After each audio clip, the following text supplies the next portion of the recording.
안녕하세요. 경희서당의 강경희입니다. 오늘은 추구 5번째 시간인데요. 추구라는 옛책은 선현들이 좋은 식구절들을 모아서 오원으로 되고 4줄, 오원 절구의 시들을 모아놓은 책입니다. 시라고 하기 때문에 많이 압축되어 있는 뜻들이 많으니까 유념하셔서 잘 생각하시고 해석하시고 한자의 해석들이 약간 바뀌는 것들만 주의하셔서 해석하고 의미를 갖는다면 너무너무 좋은 식구절들이 많습니다. 음미하기가 참 좋습니다. 읽고 또 생각하고 읽고 또 웃고 음미하고 다짐하고 막 이런 글귀들이 참 많거든요. 한번 보시고요. 보통 5자씩 되어 있는데 이렇게 오원으로 된 시들은 제가 어떻게 읽냐면 2자를 읽고 3자를 읽으시면 됩니다. 천천히 한번 보실까요? 오늘 첫 번째 보실 건 2자씩 읽으니까요. 송작, 영객, 덮을개, 영객개, 송작, 영객개, 월위, 독서 등, 도리, 천기금, 천기금, 도리, 천기금, 강산, 일화병, 강산, 일화병 이렇게 2자, 3자 읽으시면 됩니다. 송작, 영객개, 월위, 독서 등, 도리, 천기금, 강산, 일화병이라 라고 하시면 좋은데요. 2자씩 하니까 2자를 해석하는 겁니다. 소나무가 지을자 되었다. 그렇게 만들어졌다. 소나무가 뭐가 되었냐? 영객께, 맞이할 영, 손님객, 덮을게. 손님을 맞이하는 덮개가 되다 라고 했습니다. 손님을 맞이하는 덮개가 되더라. 누가요? 소나무가. 자, 소나무가 손님을 맞이하는 덮개 역할을 하게 되더라 라고 해서 소나무가 이렇게 세워져 있는 걸 보시면 이렇게 아름드리 이파리가 쭉 늘어져 있을 거 아닙니까? 가지랑. 그러면 그 밑에 사람이 서 있으면 그 밑에 사람이 비도 피해도 되고 햇볕이 쨍 비치면 그늘 역할도 해주고 이렇게 소나무가 덮개 가리개 역할을 하는 걸 그림처럼 이렇게 글만 읽어도 그림이 연상이 되게끔 했죠. 아랫줄도 보십시오. 월이 독서 등입니다. 달월, 할위, 일글도, 글서, 등잔 등. 달이 되었더라. 뭐가 되었더라? 독서, 글을 읽는데 등불 역할을 해주더라. 이렇게 합니다. 자, 이렇게 추구글은 이런 자연 현상을 5자로 무조건 하는데요. 대꾸를 해요. 대꾸라는 말은 여기에 주어가 오면 얘도 주어가 오고 얘가 동사가 오면 얘도 동사가 되고 얘를 손님을 맞이한다고 해석을 했으면 얘도 책을 읽는다라고 해주고 덮개가 되었다, 등불이 되었다 해서 정확하게 너랑 나랑 오는 위치를 똑같이 해줍니다. 그래서 대구 역할, 대꾸법을 사용해서 시를 압축적으로 쓰고요. 시를 읽고 해석하자마자 머릿속에 그림이 생겨날도록 그렇게 묘사하는 식구절이 추구에 한가득 있습니다. 자, 쉽지요? 소나무는 손님을 맞이하는 덮개가 되었고요. 달은 독서할 때 등불 역할을 해주더라. 연상되셨습니까? 그 다음 아래는 뭐냐? 도리, 복숭아도 베리, 복숭아도 베리. 이제 봄에 복숭아꽃이 피고 배꽃이 피면 천기금, 일천천 배틀기 비당금, 일천천 배틀기 비당금. 1000개의 배틀로 짠 비단같이 보였대요. 뭐가? 복숭아꽃하고 배꽃이 활짝 핀 그런 막 자연 뒤에 산이 있고 쭉 나무가 있고 꽃이 피고 그걸 한 커트 다 그림처럼 본 거예요. 그거를 또 그림을 어떻게 연상을 했냐? 옷감이나 커튼이나 그다음 이불에 있는 천 무늬로 본 거죠. 그랬더니 그럼 복숭아꽃하고 이 배꽃을 큰 천에다가 술을 놓으려면 얼마나 많은 작업이 필요하겠어요? 배틀이 얼마나 많이 필요하겠어요? 그래서 그렇게 예쁜 경치처럼 보이는 복숭아꽃과 배꽃을 1000개 배틀을 사용해서 만든 비단천같이 보였대요. 정말 멋지지요? 그 다음에 강산 일화병이다. 강산 일화병이다. 이거 많이 들어보셨을 거예요. 강강 매산, 강과 산은 일화. 한 폭의 그림 같은데 한 점의 그림이 어디에 있는 것 같아요? 병풍.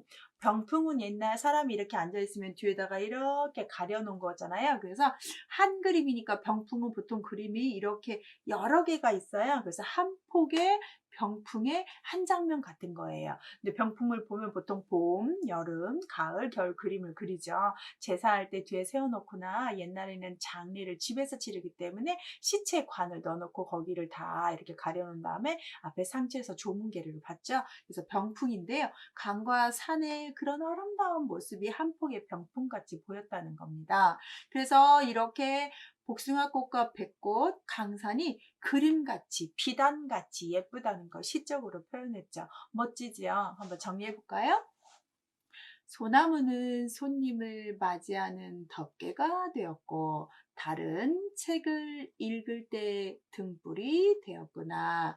복숭아꽃과 백꽃은 청개 페틀로 짠 비단천같이 보이고 강과 산은 한 폭의 병풍이로다. 이렇게 해석하시면 되겠습니다. 멋지죠? 두 번째 시주 볼까요?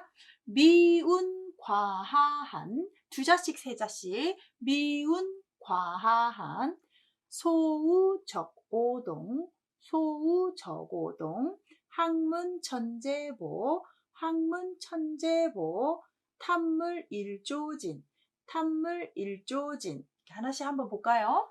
미운 자글미 구름은 진할과 가하한 물하 한나라한 미운 아주 작은 구름들, 미세한 뭉게 구름들이죠. 구름들이 하한을 지나갑니다. 이 하는 한나라에 있는 강인데 한나라의 중심지에 있던 강이 황하강이에요. 그래서 황하강으로 하시면 되겠습니다. 아주 미세하고 작은 뭉글뭉글 구름들이 황하강 위를 지나간다. 그럼 얘처럼 짝꿍이었던 바로 아래도 똑같은 위치에 똑같은 주어 목적어가 와요. 볼까요? 소우 성길소 비유예요. 쭉쭉 내리는 비가 아니라 살살살살 성길대 내렸다 그쳤다 내렸다 그쳐서 이런 것들은 보통 소나기라고 합니다. 소나기 내렸다 그쳤다 성길다 쭉쭉 오는 장대비가 아니라 성길게 오는 비가 오동나무를 뭐해요? 적셔요. 오동나무를 적신다. 자 보십시오. 미세한 구름이 지나갔다. 소낙비가 적셨다. 뭐를? 자, 황하강 위를 지나가고 오동나무를 적시고 똑같은 위치에 똑같이 오지요. 그래서 이렇게 짝꿍이 되는 19절을 하나 보십니다. 자연환경을 딱 연상이 될 거예요. 그 다음도 두 개가 짝꿍인데요. 학문 천재보여 많이 들어보셨을 거예요. 배우라 그럴문. 글씨를 배우는 것은 천재보요. 일천천 제자가 원래 실을제인데 여기서는 1년, 2년 제자예요. 해제. 그래서 천재 그러면 천년입니다. 천년. 우리가 보통 천재이루 이런 말 쓰죠. 천년에 한 번 만날까 말까 하는 아주 진기한 기회 이럴 때 쓰는 천재이루 할 때 그 천재예요. 천재, 천년의 보물이 된다. 학문, 공부를 한다는 것은 천년 동안 가지고 있을 수 있는 보물이다. 정말이죠. 다른 거 필요 없고 공부는 정말 남 주는 거 아니고 내가 갖는 거죠. 근데 요즘은 또 공부해서 남 주자 하는 사람들도 있던데 저 같은 경우는 여러분한테 이런 지식 전해주려고 공부 열심히 하고 있습니다. 혹 실수할까봐 당연히 실수하지요. 실수한 거 있으면 많이 지적해 주시고요. 실수한 만큼 또 제가 성장하는 거잖아요. 그래서 이 공부라는 것은 천년을 이끌어가는 보배로운 일이에요. 그런데 마지막 볼까요? 탐물일조진이라 탐할 탐 물건물 물건을 탐한다는 건 한일 아침조 티끌진 하루아침에 티끌과 같은 아주 보잘것없는 겁니다. 티끌이 먼지예요. 여러분 청소할 때 먼지 털어요. 먼지 많이 나오죠. 그 먼지 다 날아서 없어지죠. 다시 그거 모을 수 있나요? 못 모으죠. 모으는데 청소기로 해야 모으는데 방금 100% 다 못 모을 거예요. 그래서 내가 물건을 탐한다는 것은 하루아침에 티끌같이 다 날아가 버리는 거예요. 의미 하나도 없고 소중하게 여기는 사람 아무도 없어요. 먼지 모아서 재산으로 하려는 사람 있습니까? 아무도 없죠. 그래서 사람이 자고로 물건을 탐하는 건 헛된 일이고 학문을 배우는 것이 천년에 갈 수 있는 보배로운 일이니까 사람이 자고로 물건보다는 뭐 해요? 배움에 힘쓰고 자기 수양하고 인격에 다 이렇게 담아놓고 그것으로 또 행복해하고 만족해하고 공부하고 책 보고 하는 사람들이 왜 합니까? 그거 싫어하는 사람은 참 이상하다고 생각하겠지만 저도 뭐 공부를 잘하고 막 그러진 않지만 공부를 해서 내가 모르는 걸 알아가는 그 희열은 경험해보지 않은 사람은 모르죠. 내가 그래서 이랬구나, 아하 할 때 이렇게 느끼는 감정인데 제가 그 정확한 명칭은 모르겠고 우리가 웃을 때 나오는 엔돌핀보다 더 많이 나오는 호르몬이 내가 뭔가를 깨달았을 때 나온답니다. 그거는 아무리 웃어도 아무리 좋은 걸 먹어도 나오지가 않고 내가 어떤 지적으로 대단한 걸 깨달아서 뇌가 기뻐하는 상태가 될 때만 나오는데요. 그게 노화도 방지하고 치매도 방지하고 그렇다고 하네요. 무슨 돌핀이라고 했는데 기억이 잘 안 나요.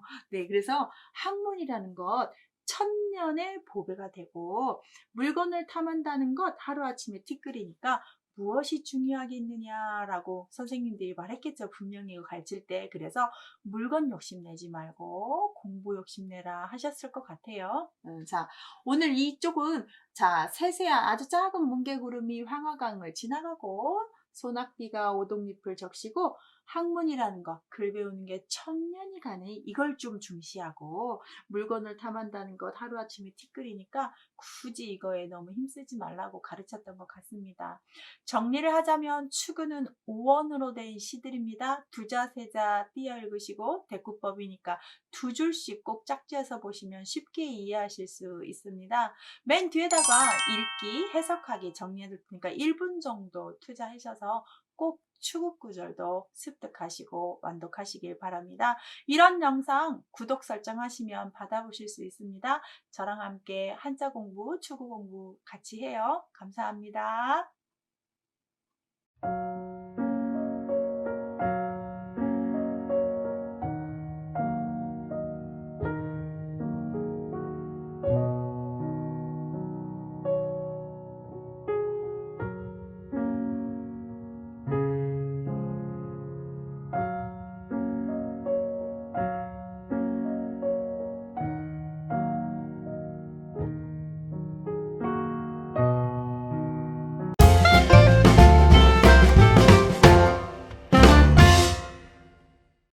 안녕하세요. 경희서당의 강경입니다. 추구 오늘 6번째 시간인데요. 추구는요, 좋은 글귀 10구를 뽑아서 정리한 책입니다. 그래서 뽑을 추, 옮길 추자로 보시면 좋겠습니다. 그래서 아주 한 구 한 구 다 주옥같이 좋은 그림과 자연 같은, 그러니까 자연을 그림같이 그리는데 그걸 그림으로 그리지 않고 글로 이렇게 만든 거라고 생각을 하시면 됩니다. 추구는 다 오원으로 되어 있기 때문에 읽는 방법이 규칙이 똑같습니다. 두 자 읽으시고 세 자 읽으시면 되고요. 이렇게 끊어읽기를 한다는 것은 두 자를 먼저 해석하고 나머지 세 자를 해석하시면 되는 겁니다. 또 하나 추구의 또 장점은 첫 번째 구와 두 번째 구가 꼭 같은 위치에 같은 규칙으로 단어들을 배치합니다.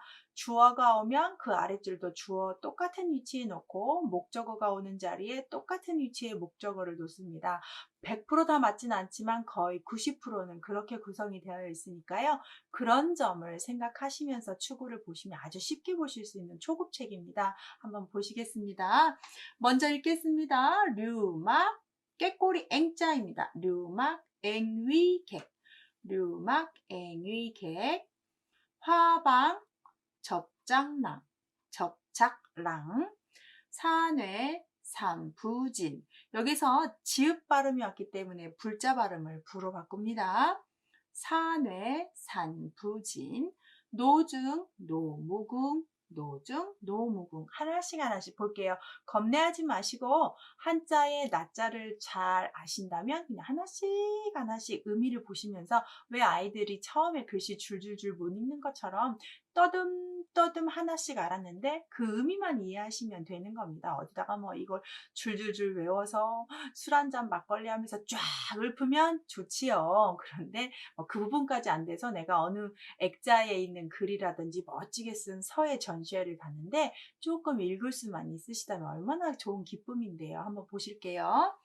류막입니다. 버드나무류 막막이라고 해서 장막막, 버드나무류 장막막, 꾀꼬리행, 될위, 손님객. 잘 보시면 두자 하라고 했으니까 버들류 장막막자입니다. 버드나무가 쫙 늘어진 게 꼭 버드나무 잎으로 장막을 친 것처럼 본 겁니다. 그래서 버드나무로 만든 장막은 꾀꼬리행, 될위, 손님객. 꾀꼬리가 되다. 그 장막에 오는 꾀꼬리가 뭐가 돼요? 손님이 돼요. 즉 버드나무가 장막처럼 늘어진 그 나무에는 꾀꼬리가 손님이 되어서 온다 해서 꾀꼬리가 날아든다라는 걸 시로 표현한 겁니다. 그럼 버드나무에 누가 왔어요? 꾀꼬리가 앉아서 꾀꼴꾀꼴하고 있는 모습이에요. 버드나무 장막에 꾀꼬리가 손님이 되는구나. 그러면 화방입니다. 꽃이 활짝 핀 방. 이제 꽃이 활짝 핀 꽃수술 화방, 꽃방을 뜻해요. 거기에 나비적, 지을짝, 그 다음 산의 랑자입니다. 지을짝은 되다, 이렇게 할 위자, 될 위랑 같이 꼭 쓰는 한자예요. 되다가 되시면 되겠습니다. 꽃방에는 나비가 날아드는데 그 나비가 뭐가 되었어요? 이 꽃방에 오는 신랑이 되더라. 이렇게 꽃이 활짝 피면 누가 날아들죠? 나비가 날아드는데 이 시 작자는 나비가 꼭 누가 오는 것처럼 신부가 앉아있는 신부 방에 신랑이 오는 것 같이 느낀 거예요. 꽃방에 나비는 신랑이 되고 버드나무 늘어진 장막의 그 잎사귀에는 꾀꼬리가 손님이 되는구나 라고 해서 정확한 이치에 정확한 동사 목적을 했죠. 보십시오. 버드나무 장막 꽃방, 꾀꼬리가 나비가 되었다, 손님이 되었다, 신랑이 되었다. 정확하게 맞죠? 이렇게 한 시는 대꾸를 지면서 짓는 시들이 많습니다. 그렇게 이해를 하시면 쉽게 접근하실 수 있어요. 그 다음 산외 산부진, 매산 바깥에, 산 밖에 산부진, 산에 다함이 없다. 산이 다함이 없다. 이 말은 산 밖에 산이 있는데 그 산 뒤에 또 산이 끝이 없이 펼쳐져 있어요. 그래서 첩첩산중 산이 끝없이 있는 걸 그린 거고요. 노중 노무궁이라 길로 가운데 중. 길가를 내가 걸어가는데 길이 끝이 안 보여요.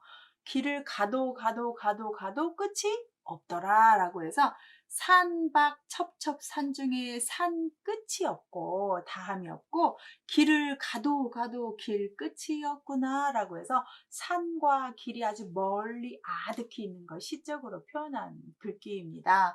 그래서 이렇게 두 줄이 또 짝꿍이 되겠습니다. 짝꿍이라는 말 대꾸라고 표현도 하고요. 서로 연관이 되는 짝이에요. 짝. 자, 그래서 산 첩첩산중에 산 끝이 없고 길 가운데 끝이 없더라. 길이 엄청 길게 늘어져 있더라. 이렇게 보시면 좋겠습니다. 그 다음 보시면 음주, 인, 안적. 음주, 인안적. 두자, 세자, 음주, 인안적. 식초마구청. 식초마구청. 우후사녀목. 우후사녀목. 풍전초사취. 풍전초사취. 자, 한자, 낮자를 다 아셔서 그걸 읽었어요. 그거를 묶어서 해석을 해요.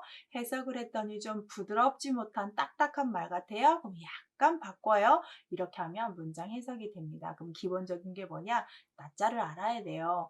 우리가 영어 단어를 보셔도 영어 단어의 그 단어 뜻을 모르면 해석이 안 되는 것처럼 모든 언어는 기본적인 단위를 하나 외우시고 그거를 다시 연결해서 얼마나 멋지게 글을 작문하느냐가 중요한 건데 한자에서는 논어, 맹자, 대학, 중용 이런 것도 읽어도 너무 멋지지만 제일 멋은 그 한자는 함축적인 뜻을 가진 단어예요. 낮자 하나하나이기 때문에 제일 멋있는 건 한시입니다. 그러면 그 한시를 하기 전에 이런 추구 구절로 단단한 해석력을 기르는 거예요. 그래서 어렸을 때 사자수학 다 배우면 이런 축으로 넘어와서 문장을 해석하는 규칙은 이렇다라는 걸 배우게 되는 겁니다. 그래서 여러분도 꼭 이렇게 축구 보실 때, 아, 시를 이렇게 해서 짓는구나 해서 창작하고 싶은 마음이 들면 더 좋은데요. 한번 더 보시겠습니다.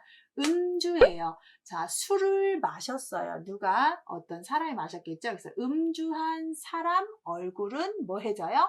붉어져요. 음주, 술 마신 사람 얼굴이 뭐 해졌다? 붉어졌다. 여기는 동사를 맨 마지막으로 뺐네요.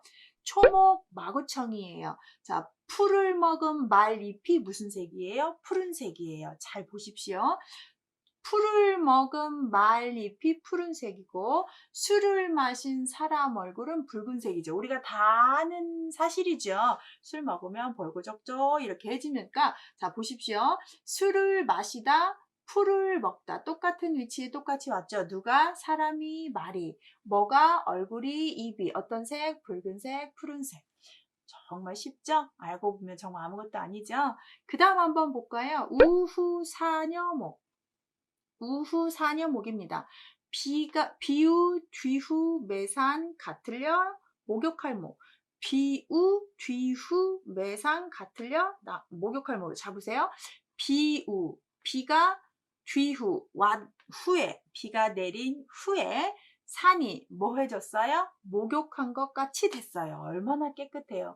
요즘은 미세먼지 때문에 비가 좀 한번 와야 이 공중에 떠있는 미세먼지가 쭉 가라앉죠. 근데 비 올 때 그래서 절대 우산 안 받고 막 그 낭만적으로 비 맞고 다니면 안 되는 거 아시죠? 다 중금속이 녹아져 있는 그 공기 중에 먼지가 비를 타고 다 내려오기 때문에 그러면 이렇게 비가 한바탕 딱 쏟아지고 나면 하늘이 얼마나 깨끗하고 시야가 툭 트입니까? 그래서 비가 온 후에 산이 그 비 때문에 목욕한 것 같다고 표현을 했어요. 너무 적절한 표현이죠. 그 다음 풍전 초사취입니다. 바람 앞에 있는 뭐가? 풀이 뭐같이 보여요? 술 취한 사람 같이 보여요. 너무 멋있죠? 잘 보십시오. 바람 앞에 있는 풀은 취한 것 같다. 이 말은 바람이 부니까 막 흔들흔들 할 거 아닙니까? 그거를 취했다고 표현을 하는 겁니다. 바람 앞에 풀은 취한 것 같고 비가 온 뒤에 산은 목욕한 것 같고 여기도 너무 정확하죠. 비, 바람, 뒤, 앞, 산, 풀, 갔다, 목욕, 취하다.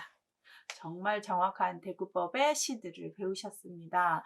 오늘은 이 구절들을 배우셨는데요. 항상 추구는 이렇게 낮자 두자 세자 끊어 읽고 대꾸를 읽는구나 생각하시고 보시면 좋겠고요.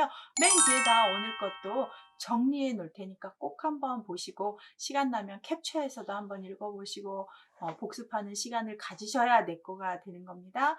이런 영상 구독 설정하시면 계속 받아볼 수 있을 수 있습니다. 구독 설정하셔서 저랑 이런 추구 구절도 같이 보실까요? 시청해 주셔서 감사합니다.